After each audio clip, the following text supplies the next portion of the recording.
Pemirsa, kita sampai di akhir acara.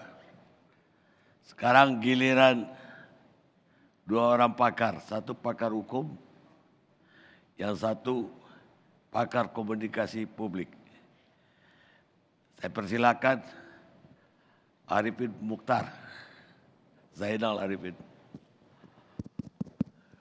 Baik, bismillahirrahmanirrahim. Assalamualaikum warahmatullahi wabarakatuh. Salam sejahtera untuk kita semua. Pertama-tama saya ucapkan lagi selamat ulang tahun untuk TV One 14 tahun. Saya akan mencoba karena ini memang sudah sangat malam, saya akan mencoba mempersingkat. Biasanya kalau kita bicara hukum, Bang Karni, Ibu dan Bapak sekalian, selalu problemnya itu tidak sederhana karena terlalu besar. Ya, jadi kalau mau mempersingkat itu kelihatannya agak sedikit sulit. Tapi kalau kita bicara hukum dan kemudian masuk ke detail, sebenarnya pembicaraan itu bisa menjadi panjang sekali. Misalnya yang sederhana, kalau kita bicara indeks persepsi korupsi kita, tadi disampaikan juga oleh Agim. Indeks persepsi korupsi kita kan sempat turun jauh sekali, terburuk sepanjang sejarah, jadi 3 poin. Walaupun kemudian tahun kemarin, tahun terakhir ini naik 1 poin. Tapi menurut saya naik 1 poinnya itu pun agak menipu sebenarnya dalam tanda kutip ya. Karena kalau indeks persepsi korupsi itu kan ada 9 survei besar, ada 13 parameter, 9 survei besar. Dan survei besar itu kebanyakan dalam kaitan penegakan hukum, lalu kemudian demokrasi, investasi, ekonomi. Nah yang membuat kita naik 1 poin itu karena ada kenaikan di wilayah ya investasi, ekonomi gitu. Tapi sebenarnya di wilayah hukum, demokrasinya tidak mengalami kenaikan yang luar biasa. Nah poin yang saya mau bilang adalah kita punya pekerjaan rumah yang sangat besar untuk menaikkan kembali yang namanya indeks persepsi korupsi yang isinya itu sebenarnya ada demokrasi di situ, ada hak asasi, ada penegakan hukum, ada namanya pelayanan publik, ada namanya perizinan, ada banyak sekali subsistem. Nah, pekerjaan rumahnya itu bagaimana menaikkan ini kembali. Itu yang pertama tentu saja. Yang kedua, problem besar juga adalah paradigma di balik pembangunan atau paradigma di balik pengerjaan begitu banyak hal yang dilakukan di Republik ini saat ini.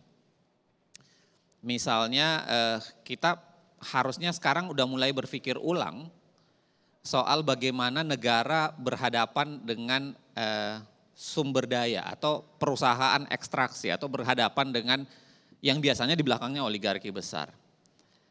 Berapa kejadian belakangan ini kan agak merisaukan. Ada kasus Wadas, ada kemudian kasus di Parigi Montong itu. Ada banyak sebenarnya kasus-kasus yang berhadapan bagaimana negara agak kagok berhadapan dengan investasi, berhadapan dengan, dan ini turunannya sebenarnya berkaitan juga dengan undang-undang Cipta Kerja sebenarnya kalau kita mau tarik. Nah paradigma ini apa yang harus dilakukan sebenarnya sih? Apa yang mau garis apa yang mau kita tarik ulang sehingga yang beginian tidak terjadi lagi. Yang ketiga, Bang Karni, saya juga punya concern di wilayah pengambilan kebijakan. Pengambilan kebijakan kita, mohon maaf, paling tidak di wilayah hukum misalnya, kalau saya bilang legislasi, kita mengalami kemunduran yaitu menjauh dari partisipasi publik. Ada sekian banyak undang-undang sekarang yang itu semua persoalannya sama di Mahkamah Konstitusi yaitu soal partisipasi. Misalnya undang-undang Cipta Kerja, undang-undang Mahkamah Konstitusi, undang-undang Minerba, undang-undang ya yang sekarang dibicarakan IKN, undang-undang Otsus Papua, semua problemnya sama. Jadi ketika partisipasi itu ditinggalkan, seakan-akan negara dalam tanda kutip paling tahu segalanya, melakukan sesuatu dan kemudian masyarakat ditinggalkan. Yang terakhir Bang Karni, ada problem besar menurut saya ingat pidatonya Soekarno yang kemudian mengatakan kita mau membangun negara untuk semua, bukan hanya untuk golongan tertentu, bukan hanya untuk bangsawan, bukan hanya untuk orang kaya, tapi untuk semua. Nah, membangun negara untuk semua ini kan tidak mudah dalam konteks Ya misalnya kalau kita diskusi ini kan mudah mempersatukan, tapi begitu pemilu cerai-berainya biasanya tinggi tuh. Ya kan mudah mempersatukan di diskusi, tapi begitu pemilu cerai-berainya tinggi. Begitu berhadapan dengan kepentingan oligarki, tiba-tiba orang tidak bisa berdiri lagi negara untuk semua. Ketika berhadapan dengan kepentingan penegakan hukum yang ada kaitannya dengan pemerintahan atau ada kaitannya dengan investasi misalnya, tiba-tiba tidak bisa berdiri di tengah lagi. Nah, pekerjaan-pekerjaan rumah ini menurut saya akan menjadi lebih sulit ya, apalagi kalau kita berhadapan dengan yang detail. Saya selalu mengatakan, mungkin sekedar mengutip saja bahwa setan itu adanya di detail. Jadi begitu bicara yang umum-umum sebenarnya memang relatif mudah. Tapi begitu masuk ke yang detail-detail, disitulah setannya menjadi banyak. Begitu Datuk Karni Ilyas, pengantar dari saya. Makasih. Baik, sekarang Effendi Ghazali. Assalamualaikum warahmatullahi wabarakatuh. Shalom, Om Swastiastu, Namo Buddhaya. Salam kebajikan, selamat ulang tahun ke-14 TV One. Terima kasih. Saya seperti merasa berada di suatu acara yang tertentu yang lama sekali begitu ya. Cuma bedanya seperti minuman yang ada di atas meja ini suasananya agak adem gitu. Minuman yang ada di meja ini kebetulan mereknya Adem gitu ya. Suasananya agak adem dan ya tapi nggak apa-apa lah. Dengan adem pun Indonesia bisa bangkit. Setuju ya, dengan adem pun Indonesia bisa bangkit. Baik Bapak-Bapak dan Ibu, kalau berbicara dari konteks komunikasi politik dan demokrasi, rasanya saya yakin kita bisa bangkit. Karena apa? Kita punya keunikan-keunikan. Tadi sudah disinggung Bang Sandiaga Uno bahwa satu-satunya negara di dunia yang di mana pihak presiden dan wakil presiden yang kalah ikut gabung dalam pemerintahan, hanya kita gitu ya. Kemudian elektabilitas yang dipacu, ditarik ke depan dengan sangat cepat juga cuma kita. Jadi presiden itu dilantik Oktober tahun 2019 misalnya, tiba-tiba kemudian di bulan Februari atau Maretnya sudah dihitung elektabilitas untuk calon presiden 2024. Padahal presidennya baru dilantik di tahun 2020 begitu ya. Dan lahirlah semua pembicaraan-pembicaraan tentang calon-calon presiden yang tampil pada hari ini. Nah dalam konteks yang sama, terima kasih buat TV One dengan dialog kebangsaan ini. Ini dialog kebangsaan loh ya, bukan wawasan kebangsaan. Kalau wawasan kebangsaan itu tes, ini dialog kebangsaan gitu. Nah, saya merasa sebetulnya pada kesempatan ini yang hadir bukan cuma bapak-bapak yang ada di depan, sebetulnya juga kita merindukan ada Prabowo, Puan, Ganjar, Erick Thohir, Khofifah, Erlangga, Muhaimin, Mahfud MD, Susi, Firly, Andika, dan lain-lain. Mudah-mudahan nanti TV One membangkitkan ini karena apa? Kalau ya ini juga hal-hal seperti ini penting untuk kita bisa membaca apa yang ingin kita dapatkan di 2024. Walaupun pada sisi lain Datuk Karni Ilyas dan para pemirsa, ini belum tentu ada artinya. Karena ada kata kunci presidensial threshold. Betul ya Bapak-Bapak dan Ibu ya. Jadi ini ada kata kunci presidensial threshold di mana di seluruh dunia tidak ada pemilu serentak yang ada presidensial thresholdnya. Dan orang sering salah persepsi, Amerika Serikat itu partainya cuma 2 katanya ya kan. Padahal partainya 200 lebih dan calon presidennya cuma 2. Calon presidennya bisa 1.200 lebih kalau dihitung sebelum primary. Sebelum babak primary ya, mungkin kita sebut primary saja dalam bahasa Indonesia, primary yang berlangsung dari kecamatan-kecamatan sampai naik ke atas di plenonya nanti kurang lebih 13 atau 12 bulan sebelum pemilu di Amerika Serikat. Nah pada saat yang sama betul sekali Datuk Karni Ilyas tadi dan juga sudah disambung oleh Agim yang mengatakan bahwa ada kekejaman, ketajaman ya dan silih bergantinya kebencian yang muncul di media sosial. Betul ya, ini mungkin bisa residu dari pemilu yang lalu, tapi juga sebetulnya yang menjadi unik pada saat ini adalah ada sekelompok orang yang menjadi terlalu sensitif untuk mengadukan orang lain, tetapi sebaliknya ada orang yang sangat tidak sensitif untuk menggunakan kata-katanya, ya. Tetapi mungkin, nah kata kuncinya di sini ada 2. Kata kunci untuk komunikasi politik atau komunikasi publik kita ke depan ada dua, dan nanti dari situ saya boleh masuk ke pertanyaan. Yang pertama itu adalah keadilan, jadi artinya memperlakukan semua yang ada di media sosial itu dengan adil. Dan yang kedua, transparansi, keterbukaan. Nah, misalnya saja ya, seperti sekarang teman saya ini, Pak Faisal Basri, Bang Faisal Basri banyak berbicara soal IKN dan bisnis-bisnis apa yang ada di belakangnya. Sebetulnya saya berharap negara itu bisa mempunyai website di mana di situ nanti ada IKN, lalu perusahaan-perusahaan apa yang ada, yang akan menggarap apa, dananya dari mana, perusahaan itu dimiliki oleh siapa.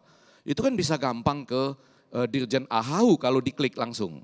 Sama juga dengan yang satu sekarang ini masih belum selesai, saya mengajukan ke Komisi Informasi Pusat, saya minta juga ke Kementerian Sosial soal bansos. Bansos yang begitu banyak, siapa saja yang dapat, apa nama perusahaannya, dari mungkin 30 juta lebih. Dan di mana daerah itu disebarkan.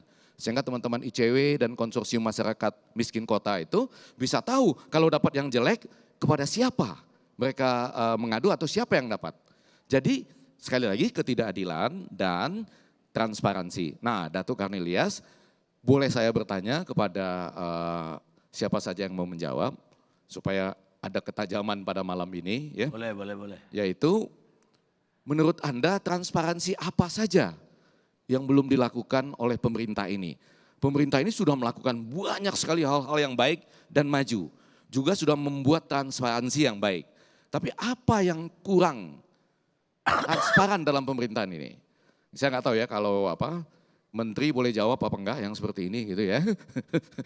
Atau nanti katanya pulang terganggu nggak dengan keanggotaan partai atau dengan jabatan menterinya. Tetapi bagi Mas Ahaye menjadi penting. Mau menjadi kuda hitam di 2024 harus menjawab yang seperti ini. Jadi pertanyaannya, banyak yang sudah maju di tanah air kita, hal transparan apa yang belum dilakukan oleh pemerintah ini atau harus lebih transparan? Terakhir sambil itu pertanyaannya, terakhir saja Datuk Karnilias, saya berharap bapak-bapak dan ibu yang ada di depan kita semua ini, serta semua yang tadi saya sebutkan namanya, tetap ingat apa yang dikatakan oleh Thomas Jefferson, Presiden Amerika yang ketiga, tahun 1787 loh dia bilang. Dia merasa sangat terganggu dengan pers, sangat terganggu dengan media. Media itu racun dalam masyarakat, katanya kurang lebih begitu ya. Tapi dia bilang, kalau saya harus memilih antara pers tanpa pemerintah atau pemerintah tanpa pers, enggak sampai 1 menit saya akan langsung memutuskan lebih baik adanya pers tanpa pemerintah katanya. Maksud saya, apakah di masa depan bapak-bapak yang ada di depan ini menjadi pemimpin kita nanti, acara-acara yang berbau kritis, tapi juga menyajikan kedua belah pihak secara baik, itu tiba-tiba bisa hilang atau tidak, kurang lebih begitu ya. Jadi itu hal-hal yang menurut saya penting untuk kita jawab. Tapi kalau tidak yang pertama sajalah, yang tadi satu aja. Apa yang masih belum transparan di pemerintahan ini, walaupun sudah banyak kemajuan dan sudah banyak juga transparansi, dan kita yakin dalam adem, dalam damai pun kita bisa Indonesia bangkit. Terima kasih. Wassalamualaikum warahmatullahi wabarakatuh. Pertanyaannya sulit sekali. Tapi ya kalau ada yang mau jawab, saya persilakan. Saya maunya Pak Sandiaga Uno dulu boleh? Baik. Transparansi itu sebetulnya salah satu pilar yang paling pertama mengedepankan transparansi itu adalah sektor dunia usaha. Jadi konsep good corporate governance adalah mendorong transparansi kita baik dari segi laporan keuangan sampai transparansi kita dalam pelaporan kegiatan-kegiatan yang berkaitan dengan lingkungan hidup dan lain sebagainya. Nah, di pemerintah sendiri, saya pernah sama Mas Anies di DKI dan sekarang di kementerian, kita melihat memang proses transparansi itu sangat dekat dengan konsep data. Nah, di pemerintah ini, salah satu PR yang masih harus terus diperbaiki adalah pengelolaan data. Karena kalau niat pasti dari 34 kementerian, lembaga dan setiap pemerintahan daerah pasti jawabannya mau transparan. Karena kalau tidak ada data kita nggak bisa apa yang disebut sebagai transparansi, akuntabilitas. Karena transparansi itu akan memanggil kita untuk lebih akuntabel ke depan, lebih responsibel, lebih bertanggung jawab, lebih independen. Karena transparansi ini akan membuka peluang kita untuk bersikap independen dan terakhir fairness. Menurut saya bahwa akhirnya ujungnya itu apakah itu kita bicara data yang kita pakai untuk mengambil kebijakan, apakah evidence based, itu akhirnya ujungnya itu adalah fairness. Nah memang PR banyak sekali dan kita terbantukan Bro Ega, terbantukan itu dengan teknologi. Dan menurut saya game changernya sekaligus juga yang paling bisa kita kerjakan dengan cepat itu adalah adopsi teknologi di setiap layer pemerintahan. Dan gak gampang loh. Kita di kementerian ini berhadapan tentunya dengan keputusan-keputusan yang kita ambil sekarang dalam era bergejolak sekali ini dengan pandemi, sangat penuh ketidakpastian, sangat kompleks isunya dan sangat penuh dengan ambiguity. Data itu, jadi kalau kita transparan, oke, saya mau ada semua data itu transparan, proses pengambilan kebijakan itu transparan, dalam waktu yang cepat itu berubah sekali semuanya.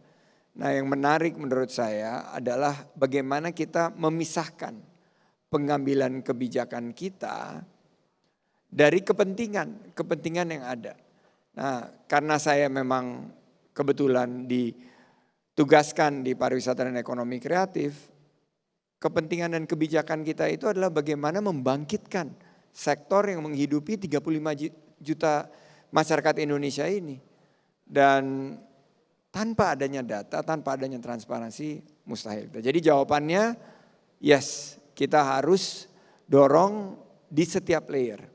Mulai dari rekrutmen sampai kepada budget, sampai kepada pengambilan keputusan berbasis big data, ini yang harus kita hadirkan dalam transparansi kita.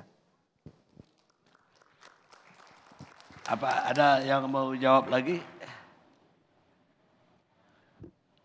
Nerusin sedikit Bang. Baik. Jadi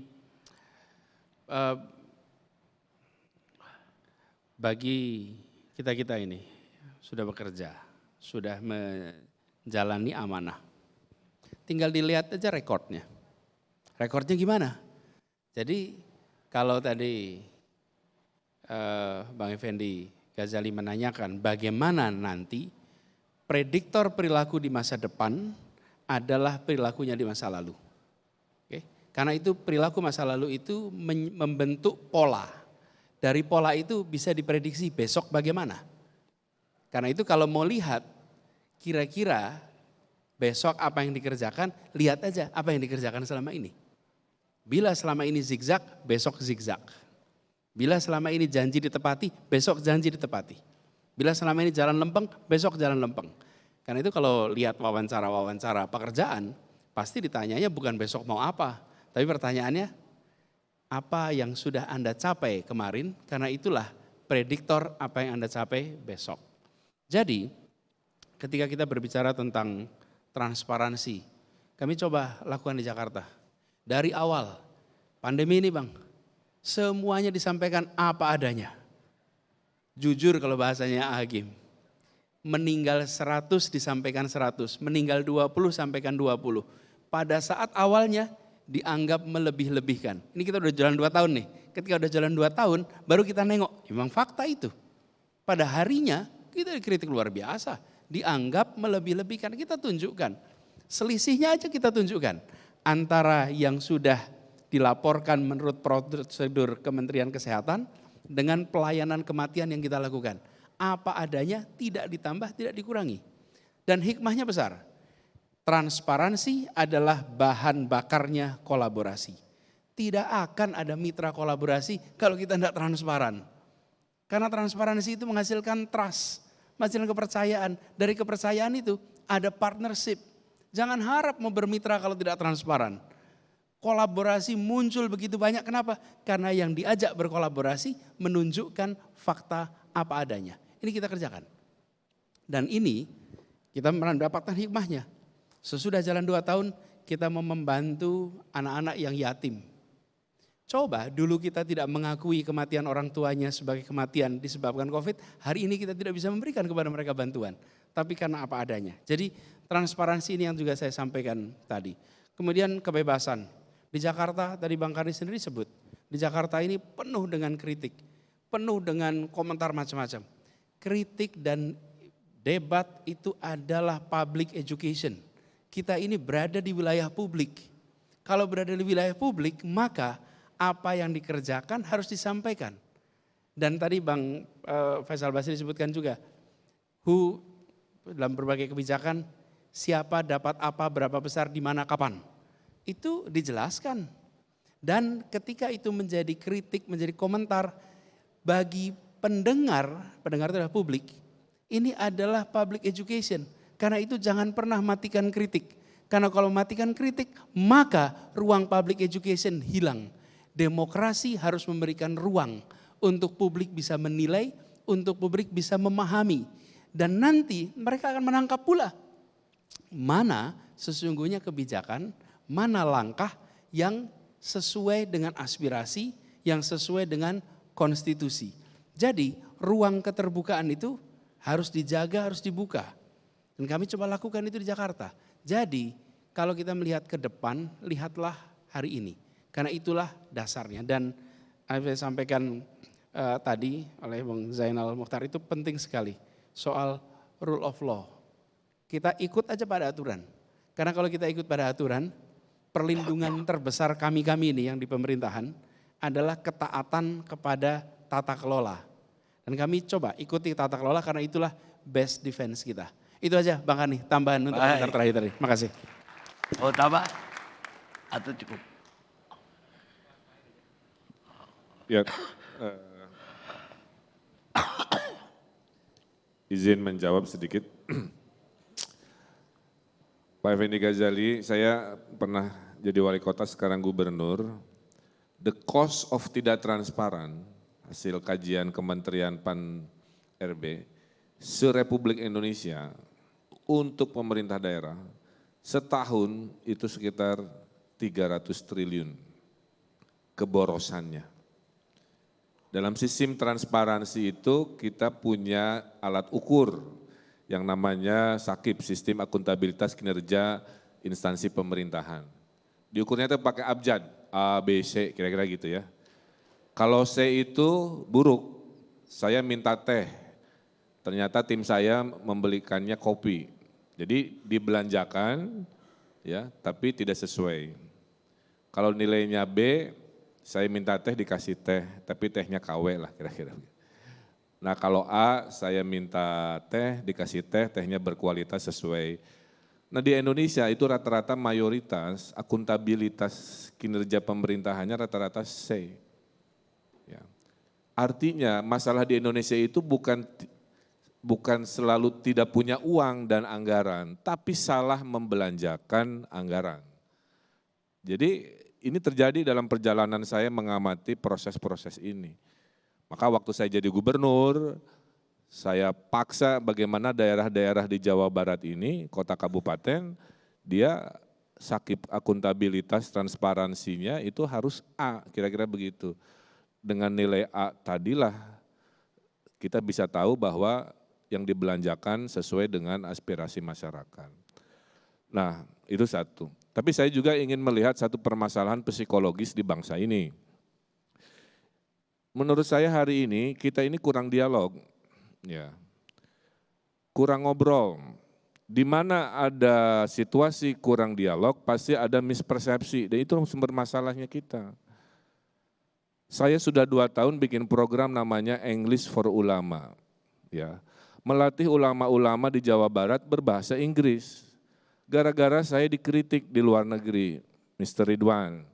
Kalau ada diskusi Islam dengan Barat, kenapa Barat selalu mengundang dari Timur Tengah. Bukankah Anda datang dari negara Muslim terbesar di dunia? Kenapa Anda tidak banyak bicara? Ternyata masalah bahasa. Makanya sekarang di Jawa Barat, ke para ulama muda, kuasailah bahasa Arab untuk memahami Quran hadis, kuasailah bahasa Inggris untuk menguasai pergaulan dunia.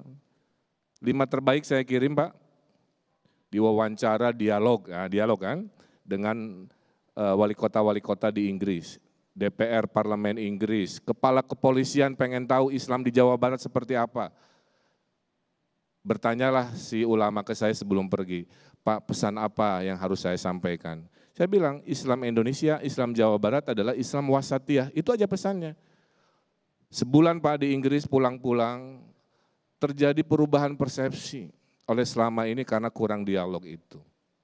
Nah, jadi menurut saya menghadapi 2024, 2030, 2050, ada psikologis bangsa ini yang harus diselesaikan, yaitu kita harus berani berdialog dengan isu sensitif dan kelompok yang berseberangan.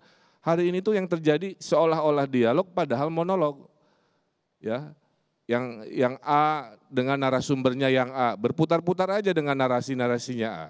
Kritikus pemerintah, narasumbernya ya kritikus juga pemerintah. Jadi tidak pernah saya lihat ada dialog yang berani lintas kepentingan dan lintas ideologi, tapi membicarakan kebangsaan, itu saya jarang lihat. Mudah-mudahan oleh Bang Karni, oleh siapapun, bikinlah sekarang partai-partai bikin podcast, para pemimpin bikin podcast, ruang-ruang dialog ya. Nah mudah-mudahan dari dialog lahir trust. Kenapa isu transparansi dimunculkan? Karena tidak ada trust, terpersepsikan ada yang ngebohongin ya. Tapi kalau dengan dialog akhirnya kan kita tahu. Saya contoh, mohon maaf, tadi membahas Undang-Undang Cipta Kerja. Kami di daerah kan kena demonya ya dalam kejadian itu. Saya itu orang rasional, Pak Effendi Ghazali. Tapi pas demo Cipta Kerja saya nggak bisa ngomong karena saya nggak tahu apa isinya secara mendetil. Cuma nahanan kamu jangan demo, jangan ngerusak gerbang gedung sate ya. Pokoknya saya perjuangkan aspirasinya. Jadi waktu Undang-Undang Cipta Kerja di MK kan isunya bukan substansi, isunya adalah partisipasi publik. Nah, jadi perbaikan koreksi ini penting bahwa suatu hari kita nggak usah ngomongin transparansi lagi, kalau trustnya sudah ada, gara-gara sering dialog, kan gitu ya, gara-gara partisipasi publik seperti Mas Anies tadi, itu hadir dalam keseharian kita, dari level ibu-ibu sampai elit politik, dari sekarang harus rajin dialog, membahas perbedaan-perbedaan yang menjadi dasar kita. Dialoglah ngomongin izin rumah ibadah yang selalu kontroversi, dialoglah ngomongin tentang masalah-masalah yang sensitif gitu. Itu doa saya. Makanya tadi 2045 mau ngomongin ekonomi apa saja, Bang Faisal Basri menurut saya kalau masalah psikologis bangsa ini tidak diselesaikan, saya tidak yakin bendera emas 2045 itu bisa kita rebut. Kalau kita sibuk di dapur, sibuk urusan dalam psikologis kita belum selesai, saya tidak yakin. Tapi kalau itu udah beres, orang Indonesia kalau sudah kompak tidak bisa dikalahkan. Terima kasih ya, nuhun. Assalamualaikum warahmatullahi wabarakatuh. Mau nambahin? Terima kasih Pak Karnilias. Pak Effendi Ghazali, Bang Uceng, saya mencoba untuk merespons apa yang tadi diutarakan dan juga ditanyakan. Saya rasa tadi telah dijawab juga. Saya ingin mengomentari masalah demokrasi, hukum, dan keadilan di negeri kita. Kita tahu bahwa demokrasi bukanlah sistem politik yang sempurna, banyak kurangnya. Tetapi jika dijalankan dengan benar, bertanggung jawab, hampir pasti demokrasi lebih baik dibandingkan sistem-sistem politik lainnya di dunia. Demos kratos, kekuasaan di tangan rakyat. Realitasnya banyak sudah disampaikan tadi oleh Pak Anies, Pak Sandi, dan Pak Ridwan Kamil. Masyarakat sering tidak dilibatkan secara menyeluruh atau utuh. Ada perwakilan tetapi mungkin menjadi sekedar formalitas. Sehingga yang seharusnya sebuah kebijakan publik diambil dengan penuh keyakinan, walaupun tentu tidak bisa memuaskan semua pihak, tetapi memiliki legitimasi yang kuat ketika kebijakan publik itu diambil atas dasar masukan dan aspirasi berbagai kalangan masyarakat, terutama yang menjadi atau terdampak langsung atas kebijakan-kebijakan publik tersebut. Kita lihat beberapa kejadian. Sehingga kalau tadi ada pertanyaan, transparansi semacam apa yang perlu kita perkuat? Menurut saya ada dua. Pertama, transparansi dalam penegakan hukum. Yang kedua, transparansi dalam proses pengambilan kebijakan publik. Yang pertama, transparansi penegakan hukum. Kita berharap, tadi juga diangkat oleh Bung Uceng, bagaimana kita ingin meyakinkan bahwa penegakan hukum ini tidak tebang pilih, termasuk dalam pencegahan dan pemberantasan korupsi. Lembaga atau aparat yang menjadi stakeholders dalam urusan ini harus mandiri, independen, dan terbebas dari berbagai agenda politik tertentu. Ketika sebuah lembaga, apakah itu kejaksaan, kepolisian, KPK, kemudian terjebak dalam agenda politik tertentu, maka selamanya penegakan hukum tidak bisa ditegakkan secara adil. Bisa menjadi tebang pilih. Bisa seperti ada list mereka yang disasar, ada list mereka yang harus diamankan. Atau paling tidak disentuh sama sekali. Apakah ini adil? Tentu tidak. Kalau ini kemudian tidak bisa kita perbaiki, dan ini membutuhkan goodwill, political goodwill, dari yang paling atas sampai dengan semua yang terlibat di dalam proses ini.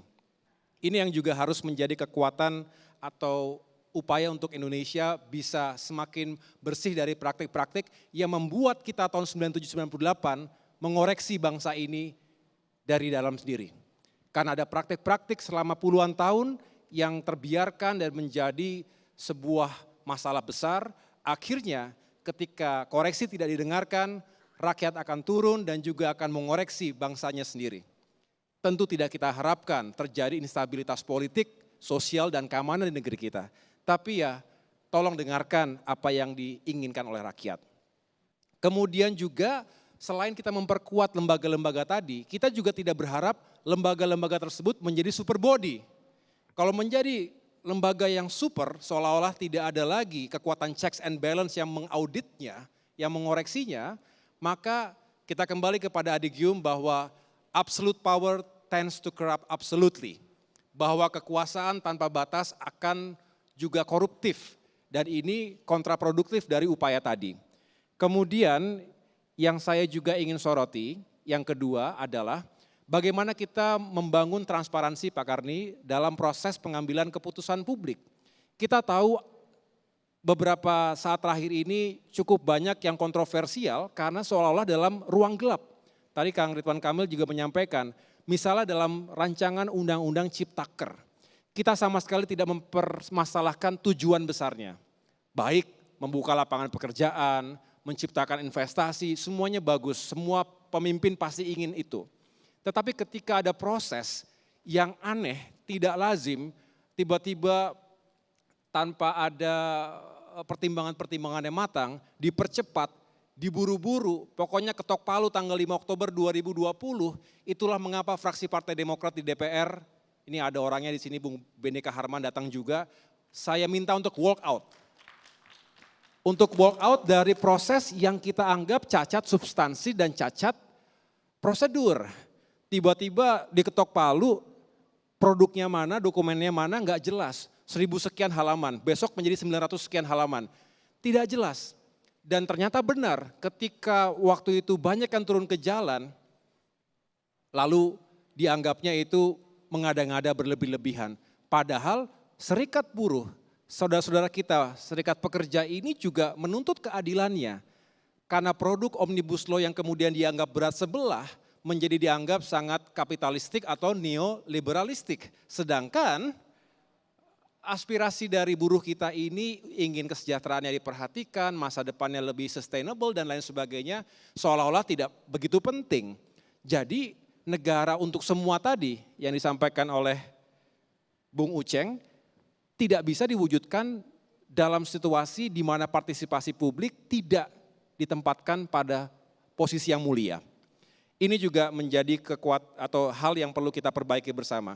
Kami juga sadar dalam tata kelola pemerintahan yang terbuka, open governance, itu dipersyaratkan adanya checks and balance. Checks and balance ini harus didesain yang memang untuk menghadirkan demokrasi yang sehat. Jadi kalau kekuatan oposisi yang sudah tidak terlalu besar ini juga berusaha untuk ditiadakan atau dibungkam, rasa-rasanya kita tidak akan bisa berharap banyak terhadap situasi demokrasi di negara kita. Suram. Ini juga yang seringkali kita lupa mengapa sekali lagi reformasi itu terjadi. Bahwa centralistic government itu juga tidak selalu baik. Kita sudah memilih desentralisasi, kita sudah memilih sistem otonomi daerah. Ada delegasi kewenangan dan kebijaksanaan kepada para pemerintah daerah, para pemimpin daerah seperti Mas Anies dan Bang Ridwan Kamil. Ini harus tetap dipelihara dengan sistem yang semakin terbuka dan transparan serta akuntabel. Jadi kami secara teknokratis berharap sistem yang semakin terbuka termasuk dengan semakin kuatnya e-governance kita, mencoba agar cashless society, cashless transaction itu juga bisa semakin berkembang agar mencegah praktik-praktik yang koruptif.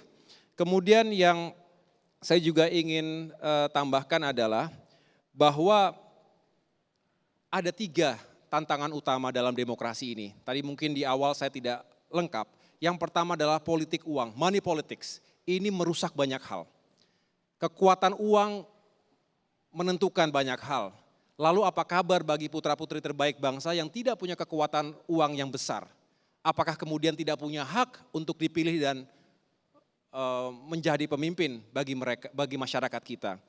Ini berbahaya dan kalau sudah terkooptasi oleh kekuatan oligarki tertentu, baik di tingkat nasional maupun lokal, maka bisa dibayangkan produk-produk legislatif, produk-produk kebijakan publik itu juga terkooptasi oleh kepentingan atau agenda politik atau oligarki tertentu. Yang kedua adalah identity politik. Tadi Pak Karni menyampaikan polarisasi. Politik identitas ini memang bukan sesuatu yang baru. Tetapi ketika dieksploitasi secara berlebihan, apakah itu suku, agama, etnisitas, dan lain-lain, ini luar biasa berbahayanya. Harganya terlalu mahal ketika kerusakan terjadi. Tapi sekarang semakin banyak yang tergoda dan menggoda untuk menggunakan politik jalan pintas, yaitu mengeksploitasi identitas tertentu. Sehingga yang diadu bukan gagasan, bukan kontestasi intelektual, bukan kontestasi kapasitas kepemimpinan, tetapi yang diadu adalah sentimen primordial, suku, agama, etnis, dan lain-lain. Sekali lagi ini tidak sehat dan berbahaya bagi persatuan dan kerukunan bangsa kita. Nah yang ketiga adalah post-truth politics, politik fitnah, komunikasi politik, Pak Effendi Ghazali. Kita tahu bahwa makin kesini dunia makin digital, makin cepat, makin murah, makin gampang bagi seseorang untuk menghancurkan karakter yang lainnya. Politik fitnah bukan sesuatu yang baru, tetapi di era digital menjadi semakin membabi buta. Hoax, black campaign, hate speech, mudah sekali. Buzzers. Berapa banyak di antara kita, saya pikir Pak Karni, Bapak bertiga, kita pernah menjadi korban itu. Secara masif terstruktur, ada yang memproduksi dan menyebarluaskan fitnah dan kebohongan. Kita tahu kebohongan yang diulang-ulang secara sistematis seolah menjadi kebenaran yang baru. Bagaimana nasib bangsa kita ke depan? Bagaimana nasib anak-anak muda ke depan yang saat ini bukan hanya melek tetapi menjadi penghuni tetap dunia maya. Kalau isinya setiap hari bangun tidur, mau tidur lagi adalah hoax yang dia baca tanpa punya kemampuan untuk mengklarifikasi atau mencari kebenaran yang sesungguhnya, maka kita suram. Dan sekali lagi, seperti Thomas Jefferson tadi menyampaikan, saya quote yang apa yang disampaikan oleh Pak Effendi Ghazali tadi, benar, kita butuh pers yang independen, pers yang juga kredibel, pers yang bertanggung jawab. Jadi kalau ini masih kokoh, saya masih punya harapan dan optimisme. Tapi kalau pers juga takut, pers juga merasa takut dibungkam dan di shutdown, rasanya kita patut khawatir hari ini.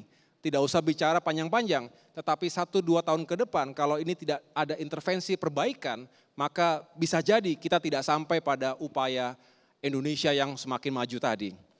Jadi kemudian saya ingin tutup bahwa pada akhirnya kalau setiap elemen bangsa itu memiliki ruang yang lega untuk mengekspresikan dirinya, maka kita akan bisa hidup dengan tenang.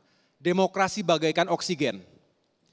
Oksigen yang kita hirup ini tidak pernah kita rasakan, tidak pernah kita ingat dan berterima kasih kepada Tuhan atas oksigen yang ada di sekitar kita. Begitu oksigen itu menurun kadarnya, seperti seseorang yang kehabisan nafas pada saat terjangkit COVID-19, barulah kita meminta pertolongan. Demokrasi, nilai-nilai kebebasan, kebebasan berekspresi, kebebasan pers, kemudian juga bagaimana ia ingin menyuarakan, saya ulangi, bagaimana penegakan rule of law dalam sebuah tatanan demokrasi itu juga berkurang, sama seperti oksigen tadi, barulah kita teriak minta pertolongan. Jangan sampai itu terjadi, never take anything for granted. Harus kita perjuangkan, harus kita rawat. Kami tentunya juga punya peran agar demokrasi tetap tegak dan jangan sampai menjadi sejarah masa lalu. Saya pikir itu, Pak Karni, terima kasih atas perhatiannya.